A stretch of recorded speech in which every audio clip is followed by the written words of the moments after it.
लोकसभा निवडणुकीत बसलेल्या हादऱ्यातून राष्ट्रवादी काँग्रेसचे नेते अजून सावरलेले नाहीत असंच दिसतंय। कोल्हापुरातील राष्ट्रवादी जिल्हाध्यक्ष आमदार के.पी. पाटील यांना भाषण करत असताना चक्क खासदार सुप्रिया सुळे यांचं नावही आठवत नव्हतं। एवढंच नव्हे तर त्यांनी लोकसभेत खासदार सुप्रिया सुळे या कमी बोलत असल्याचं आपल्या भाषणात म्हटलंय। यावरूनच राष्ट्रवादीच्या नेत्यांना मोदी लाटेचा धसका आहे, त्यामुळे ते काय बोलतायत हे देखील त्यांना कळेनासं झालं। पाहूया कोल्हापूर राष्ट्रवादीचे जिल्हाध्यक्ष आमदार के.पी. पाटील नेमकं काय म्हणाले।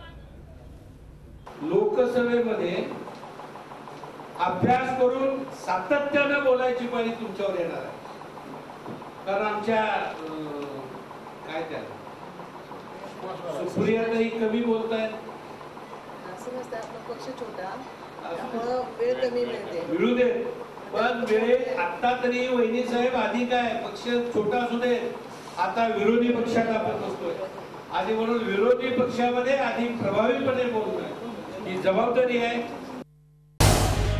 झी 24 तास रहा एक पाऊल पुढे।